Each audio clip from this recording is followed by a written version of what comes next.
My name is Enrique Gomez. I'm with Commercial Mortgage Depot.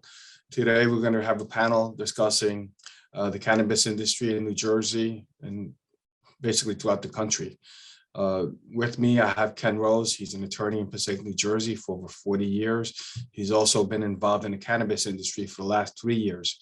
He's helped finance cannabis manufacturing facilities in Colorado, California, Mass, and Michigan. I'll also have Sal Ali. Sal has also worked with people getting licensed for the last 12 years, and he's been working in Nevada, California, Oklahoma, Illinois, Michigan, Mass, and Mississippi. Now they're working in New Jersey as well as Connecticut. Sal has been in this business for over 13 years and has worked in every aspect of this business: retail business, cannabis, manufacturing facility, processing facilities. So he's very well versed in this industry. We also have Jay Amonte. Jay Amonte has been doing this since 2008. He's also been involved in the cannabis business with Sal. They partnered. They also do a lot of training. They train workers on the business. They're working on several licenses in New Jersey, in Connecticut. So guys, let's talk about this business.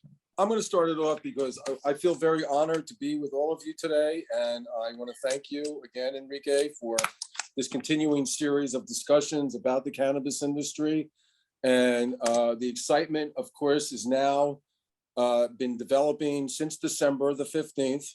As we know, the first licenses for grow and for manufacturing were allowed in the state of New Jersey.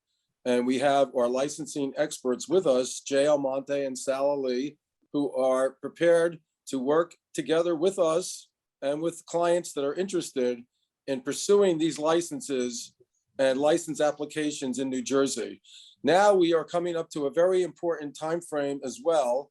And one of the reasons we've asked Jay and Sal to join us today in our continuing discussions is because March 15th is literally a month away, around the corner, and it promises to be a revolutionary period for the cannabis industry, not just in New Jersey, but really in the entire Northeast for 2022. I'm sure if you've seen a map, and what we're going to have is a map of the Northeast that's going to show that in this next year, Connecticut, New York, Pennsylvania, New Jersey, our home state, as well as Virginia, are all going adult use recreational. So this is a very exciting time in the industry. We are excited for the licensing opportunities in the Northeast. We're excited to help you and help people with these licensing opportunities. And I'm working with Jay and Sal and with Enrique to help clients get the proper zoning, real estate documentation, municipal government documentation, and most importantly, the state licensing application process, which Jay and Sal will be discussing in general, but more to the point of New Jersey, where on March 15th, as mentioned, we will be looking in New Jersey for the very start date of the application process for retail and for delivery. Jay, Sal, would you like to start talking now about the excitement that is going on with the cannabis retail license class 5 applications that are due in New Jersey on March 15th?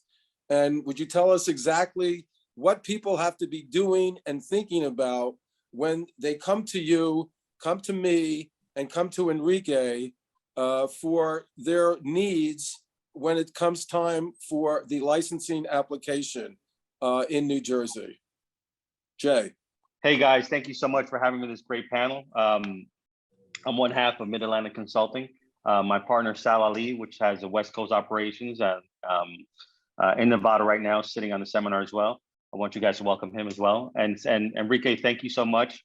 And also our guru attorney, Ken Rose. I'm very, very much obliged. Thank you. So a lot of this industry is extremely evolving right now, especially here in the Northeast, where we're based out of. A lot of states are coming online. Some states were medical, now they're converting into recreational. And there's a lot of misinformation and a lot of education based on a lot of these applicants, and these small social equity and micro businesses are coming from a legacy market to a highly regulated market, right? It's a big step. It's in order to do that, and a big jump. I'm going to leave Sal to speak a little bit about his experience and also the transitioning from the legacy into the recreational market, and what we need to do in order to set everything back, because there's a lot of moving parts, guys. And I want you guys to stay focused and understand, we can't all do this together. That's why we have an attorney on board. We have a commercial real estate guy on board. You have guys that write applications, and also the consulting side, right? Because we have experience in the retail, manufacturing, staffing, and the cultivation side. So, Sal? Thank you, Jay. Appreciate you guys, bringing me on this in this meeting and asking me to speak with you about this. I've been doing this for a really long time, and I can just tell you my opinion based on my experience. And what I see on the East Coast right now is, like Ken Rose was saying, is there's a lot of potential that's happening right now. There's huge potential for the cannabis industry. It's going to grow exponentially very fast out there. Speaking on New Jersey specifically, I feel like that's going to be a very, very highly profitable and highly popular market within the United States. I mean, just the population density alone in New Jersey, as well as the amount of people that are there in a small area of space, I think makes it a very, very lucrative market. Probably, and very similar to what it's going to be, bigger than what Massachusetts is, probably even bigger than Illinois, and it's going to grow very fast, in my opinion. So a lot of people are kind of sitting on the sidelines right now. They're not sure, they're kind of doing the wait and see approach, which I don't think is the way to go, right? In this industry, you have to be ready to move and be ready to move quickly. Because there really is, we all talk about FOMO, but there is, in this industry, the beginning is where you really can make your money. So if you get started right away, because that's when the margins are the highest, that's when, right in the beginning, when the market first starts, there's always a low supply and a very high demand, right? So if you're able to get your ducks in a row and be ready for when this market opens up, you're going to be sitting on top, as opposed to being, okay, I'm going to wait, I'm going to sit back, I'm going to see how it plays out, see what these people do, and then maybe I'll invest later, or I'll get involved later. I mean, you could do that, and that's fine. But if in this industry, from my experience, you definitely want to have all your ducks in a row and be ready to go when applications come out. And when, just ask Jay how much I pushed that when we were submitting our cultivation applications back in December. I was like, look, you don't want to be the number 500 on the application, especially when Jersey is doing a first come first serve right now. So they're basically grading and going through applications as they come in. So when you submit an application, you get a timestamp and a number, and that's your number. And then you're going to be in line depending on your status, whether you're a social equity company, a micro business, or a standard business, or an annual or conditional licensee, or an annual licensee. There's a ton of, New Jersey has done it very, a lot different than a lot of different states that other states have done it. They made it, the ownership structure is very complicated. The way the residency requirements work are very complicated. The way they separate the micro businesses and the standard businesses, the way they do the conditional and the annual licenses. There's a lot of different nuances to this. So from my experience as well, as I work with big MSOs and I've helped them on applications, and I've worked with social equity people who have nothing on applications. And, regardless of who it is, you gotta, when you're dealing with social equity people and people who are going for micro licenses, who come from the legacy market and things like that, but a lot of times they don't understand really what it takes to run and operate in a licensed regulated cannabis market. So they have these different expectations in their mind because they're used to what they're used to on the black market or the legacy market that they come from. So there's a big disconnect there. And a lot of times it makes it hard for you to work with these companies because they don't understand it, right? So whereas Well, a lot Sal, that's an excellent point. I want to dig into that right now. I completely affirm your point and Jay's point that the legacy market people, particularly, and we call them black market practitioners as well, that it is not insignificant, the restrictions and the regulations that these legacy growers and legacy cannabis personnel it will have to deal with. But Jay is going to tell us how exciting it is in New Jersey with the advent of what's called the micro business license. And particularly as it relates to Sal's point about the legacy market, New Jersey has made a determination to allow the micro businesses to thrive here. And I think that's one area where the restrictions are still there, but there's a lot less restrictions for the micro business licensees. So Jay, do you want to maybe touch on a little bit about what a micro business license is in New Jersey and exactly how you can help people on March 15th to obtain one?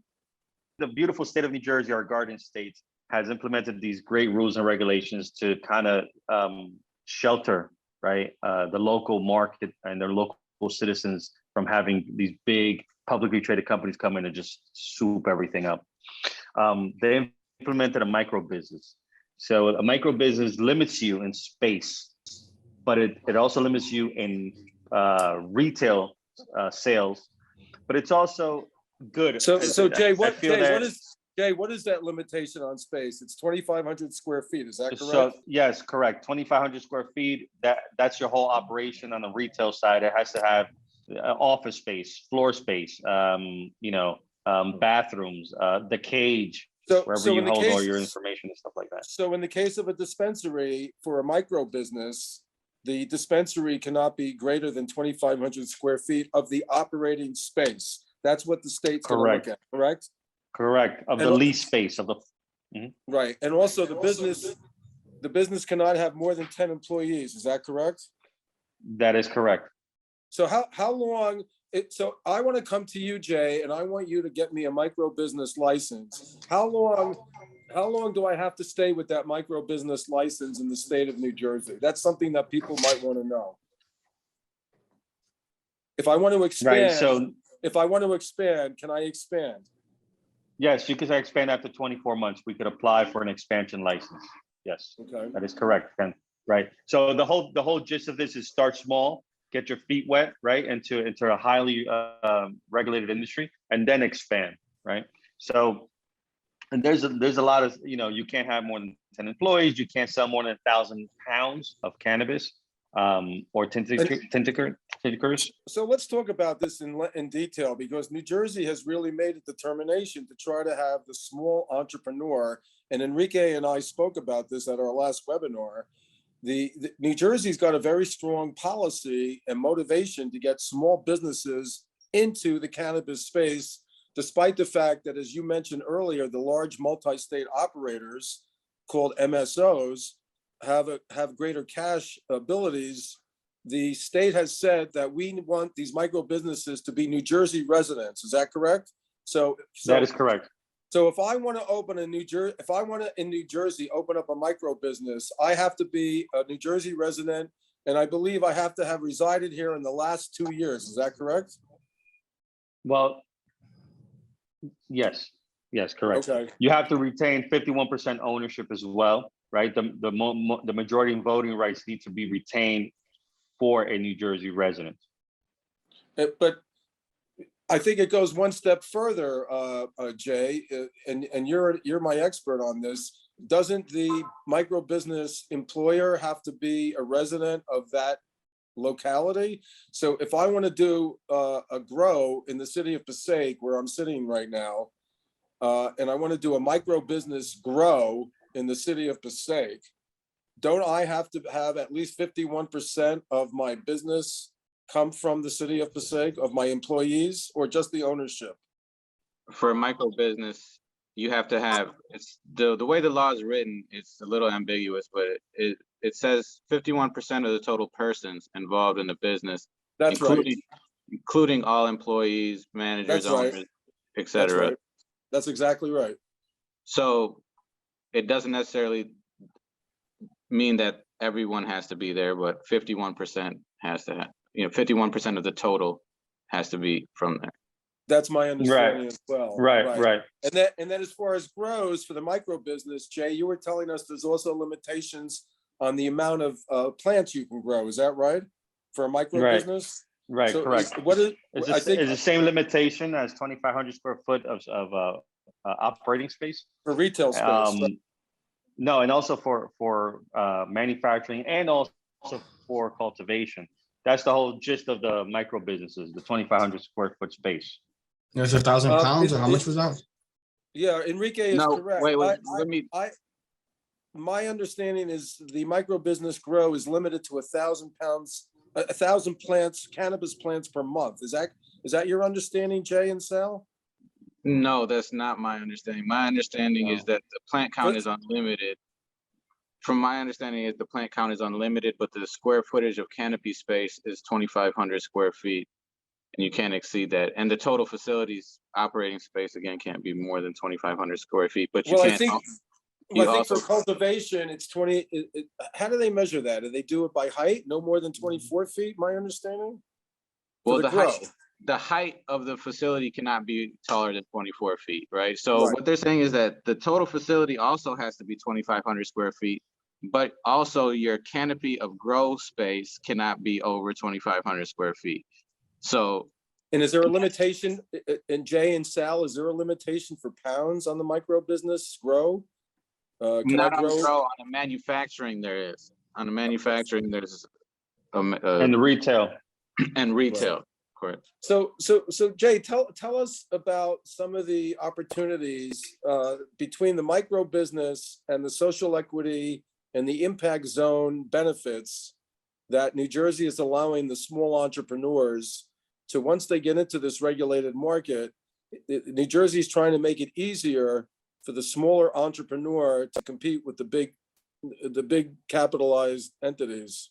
Talk about that a little bit. That's a great point. So there's different classes within the whole micro and social equity aspect. You have diversity owned businesses, you have social equity businesses, you have impact zone businesses, and each of those have its own rules and regulation, right? You can't be in a wealthy area and it be an impact zone business. There's different rules and regulations from the state level. Then we always have to worry about the local municipal ordinance that everything lines up correctly. So what we've been encountering is that a lot of people that do qualify for social equity, especially in the with past incarcerations on the war on drugs, they have certain check marks that qualify, but it's hard for us to get something that is across the board correctly, right?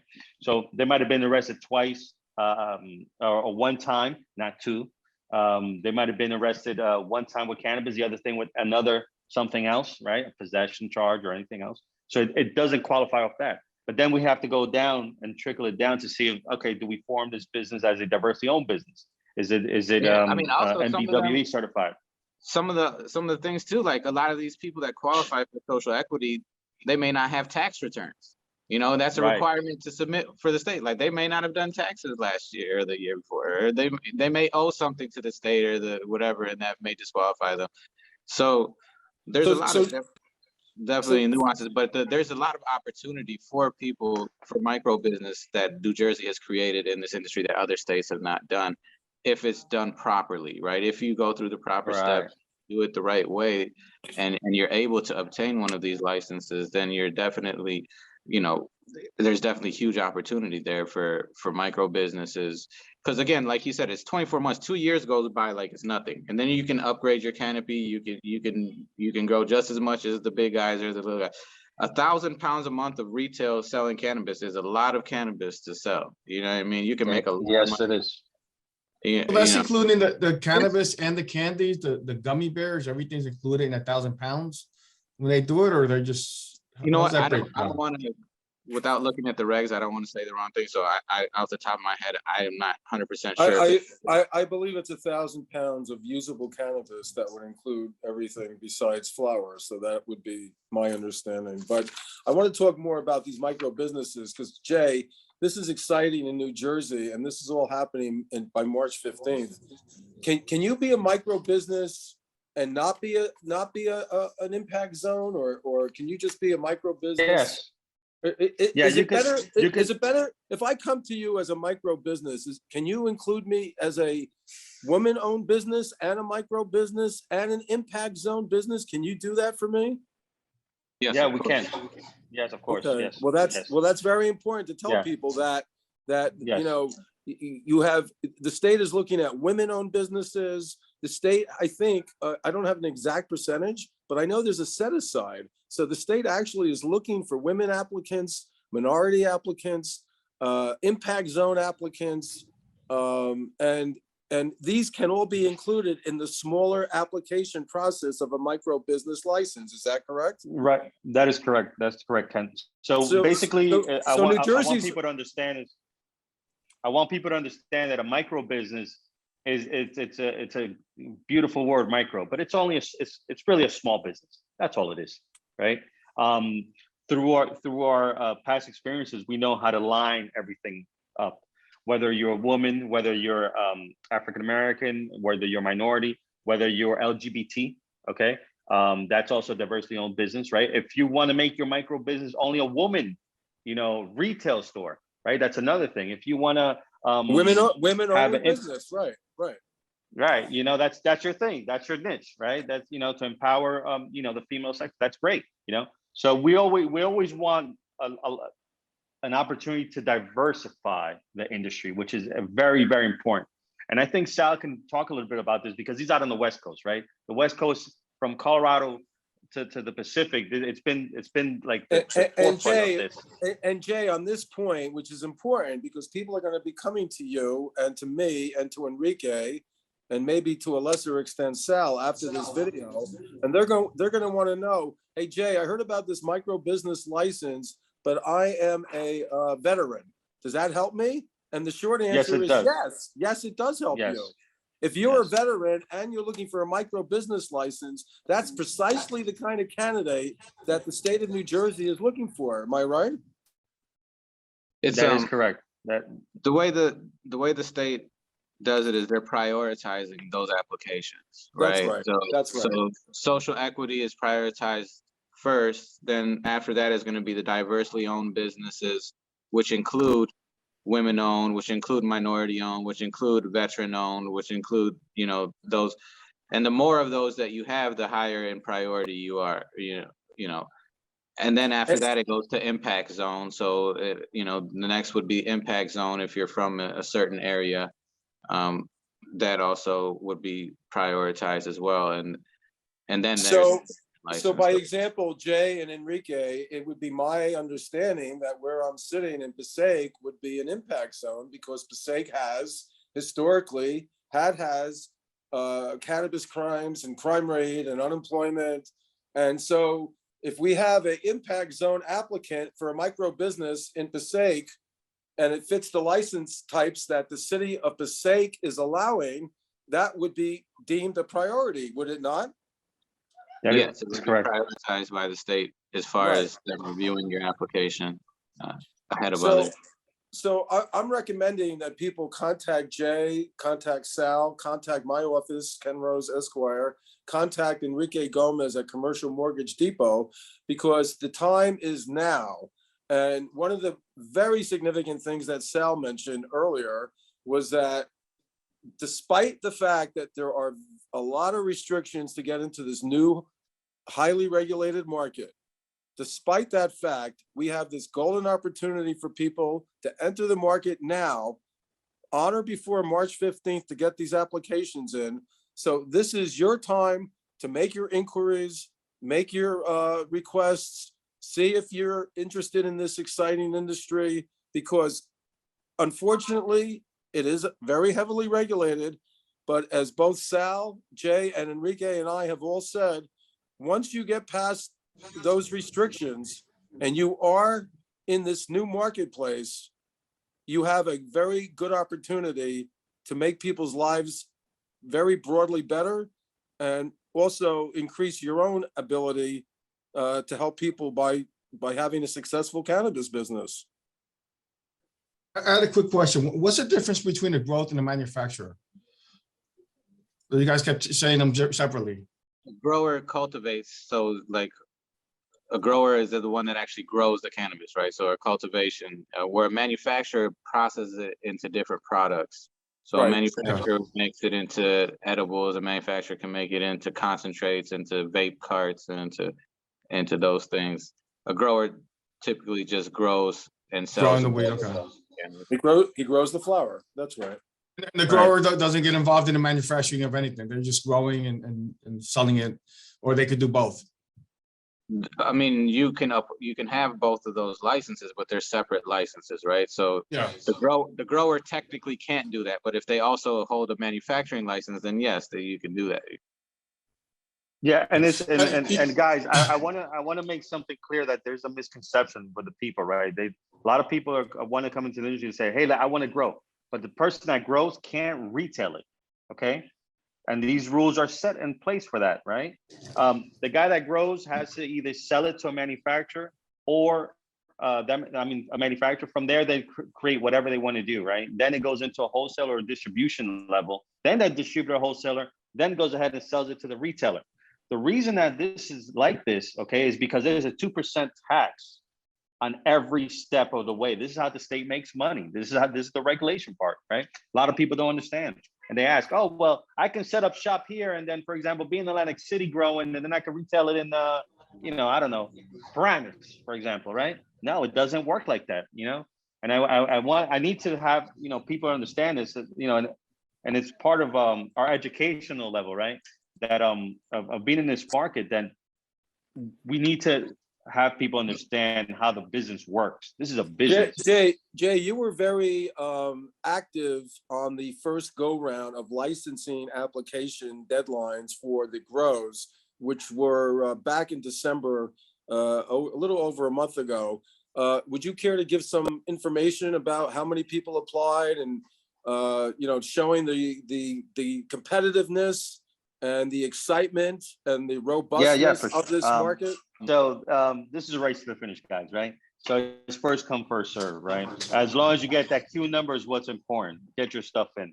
So Sal and myself, we submitted 6 licenses on December the 15th. We're happy to say, right, Sal? Our first application was 1003. So from the numbering, we know that we were the 3rd in the state at 9:27 a.m. The last one in that day came in about 2 p.m. During that transaction, right, throughout the day, the 9:27 a.m. is 1003. At the beginning of the afternoon, around 2 p.m. when we finished, it was already 283. In one day. So, in one day. Right. The first Sal, day of the you have the application. numbers. Right, the first day, right? Sal, you remember what they're up now to? Well, initially everybody submitted theirs initially in the beginning, right? So then after that is like a slowdown period. So now I think they're up to like 400 total applications for the cultivation, manufacturing. They're somewhere right around there. Which again, though, they're not limiting it. So if you want to get a cultivation manufacturing application in, still do it. You know what I mean? Don't let any of those numbers intimidate you. But what we're saying is that if this is a business you want to get into, then prioritizing and submitting your application as soon as possible puts you the way that New Jersey scores applications. They do it on a first come, first serve. So, well, I think, Sal, that's a fantastic point, not to wait, but I also want to bring out the fact that because of this micro business license, New Jersey's not limiting the micro business licenses. So yes, it is first come, first serve for the general licensing, which you're 100% correct. Do not wait, get it in there. But because for the general licensing, they're limiting 37 class 1 cannabis cultivar licenses, which is the grow licenses, but micro business grow licenses do not count towards the state limitation of 37 licenses. So the word to people is you're 100% right, Sal and Jay. Please get your applications going. Micro business, you can get it. You can try to get a priority still in the December 15th queue, because once you have the other criteria that Jay and Sal and myself and Enrique can help you with, then we can get you hopefully a priority look. Exactly. Which is what we want to accomplish for people. What we're trying to do is help people get into this new regulated industry as painlessly as possible. And we understand the process, and we're here to help people. And we thank you very much. Hey guys, so thanks for listening. We're wrapping up. We're gonna have a series of this, right? Because there's a lot of information to take in at one shot. So the next video that we're gonna do with our team here is the regulatory, New Jersey Cannabis Regulatory Commission, the notice of application and acceptance. What is required? What are the rules and regulations, right? Because there's this, as a micro business, especially we've been identifying a lot for social equity micro business, is a two-step process, right? Which is great, right? We don't have to go ahead and go crazy and say, oh my God, this is gonna cost $1 million.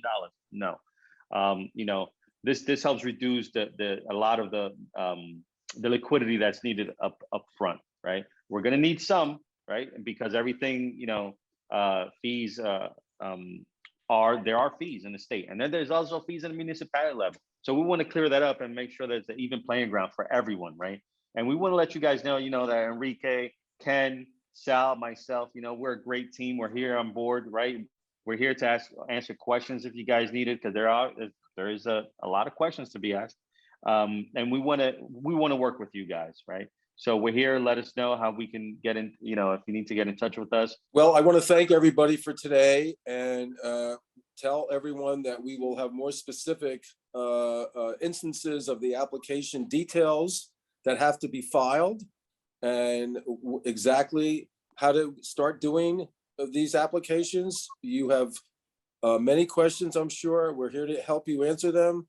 I can be reached in my office. I have an office in Passaic. Enrique Gomez, Commercial Mortgage Depot, is in Clifton. He works very closely with us on financing and financing issues as it relates to zoning, real estate, and cannabis.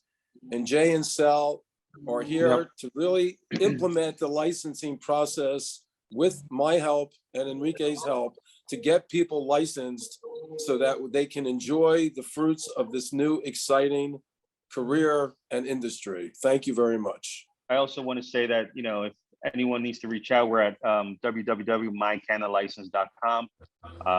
Go on there, you can submit information, and then we can get back to you. Thanks.